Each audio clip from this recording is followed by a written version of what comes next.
Qui sont ceux qui ont fait ce coup? Nous parlons tous, sans confirmation, de fils de Pivi. Mais c'est lui seul qu'on évoque. Sauf qu'il n'était pas seul. Non. Qui sont ceux qui étaient avec lui?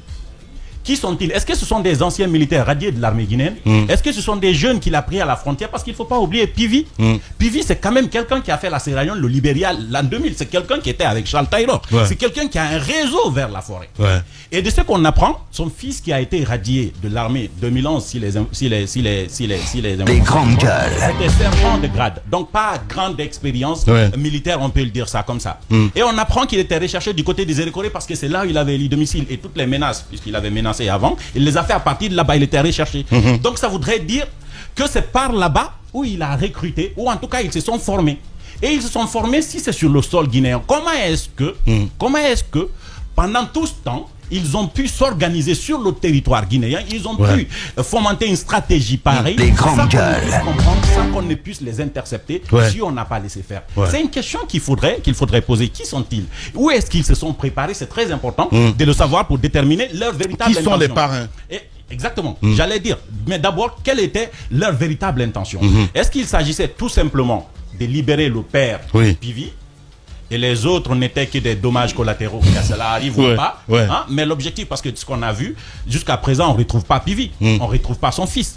Et quand vous voyez la stratégie, je ne suis pas militaire, mais je regarde des films commando quand même. Il y a des sacrifiés qui... Ça, c'est digne d'un film. Voilà. À chaque fois qu'on parle de Dadis, c'est un événement. C'est incroyable. Exactement. Mais c'est dingue, quoi. Vous voyez ce qu'ils ont fait. Wow. Mais c'est fou. C'est l'enfant terrible. Oh mon Dieu. Mais moi, je demande à Gando de réaliser un film comme ça avec Dadis, quoi. Le gars, il est incroyable. Mais c'est dingue. À chaque fois, il sort, mais c'est waouh. Non, mais... Les grandes gueules. Dans l'histoire qu'a raconté Djiba, ils sont sortis, ils sont partis. Après, ils sont revenus pour retenir l'essentiel des militaires armés qui sont vers Kaloum. Et la même histoire se raconte du côté de Samatra. Avec ce jeune qui était à 200-500 mètres selon les témoignages des forces spéciales et qui a accepté de rester et d'accepter la mort pour que les autres s'échappent. Peut-être qu'il était aussi... Les grandes gueules. Donc c'est des questions qui méritent d'être posées. Il faudrait savoir également qui les a financés. Parce que la seule entreprise gelée... la puissance étrangère. Exactement. Comme vous l'avez évoqué, j'ai pensé à ça. La seule entreprise... Je sais que je vais faire du mal à Tamba. 700 agents de sécurité de Pivi, je ne pense pas que le financement viendrait de là. Parce que là au moins c'est... C'est la question qu'il faut poser également. Il faut poser la question sur la formation. Excusez-moi de le dire ça comme ça, c'est peut-être même dangereux. Mais sur la question de la formation de ces promotions, ces dernières promotions des forces spéciales, en réalité. Moi, j'ai envie de le dire ça comme ça. Parce qu'il y en a qui se plaignent, là, mais il faut le dire, malheureusement, de la redistribution des armes. Parce qu'à un moment donné, il y a des frustrations. Nous, on a écouté des militaires qui sont allés à la retraite, qui nous disent qu'après 50 ans, l'armée guinéenne qui existe, on a l'impression aujourd'hui qu'il n'existe que les forces spéciales, après tout.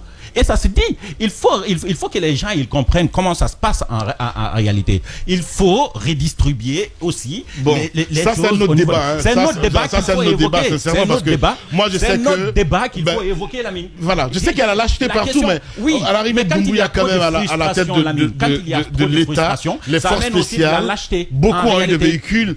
Voilà, ça c'est un autre débat, sincèrement quoi. C'est un débat qui mérite qu'on soulève, Lamine, parce que au sein de l'armée, il y a... Regardez ce qui attend, c'est qu'on a essayé de faire le 4 novembre. Supposons qu'ils réussissent d'une manière ou d'une autre. On ne serait pas là aujourd'hui à faire une émission là-dessus. C'est quand même risqué ce qui est arrivé. Nous sommes dans une transition militaire et lorsque c'est dirigé par des militaires, on est censé être justement en sécurité. Maintenant, qu'on s'élève d'où, je ne sais pas, mais qu'on pénètre Kaloum et qu'on arrive quand même avec une facilité, mais avec une stratégie aussi facile que ce qu'on nous a expliqué que ce que Djiba nous a expliqué. Et après que 2 jours, 3 jours après, on n'arrive toujours pas à retrouver les principales personnes citées dans cette affaire-là, ça voudrait dire qu'il y a défaillance à quelque part. Ça voudrait dire que des services de renseignement jusqu'aux services de sécurité, il y a défaillance quelque part et qu'il faut prendre des dispositions. Voilà.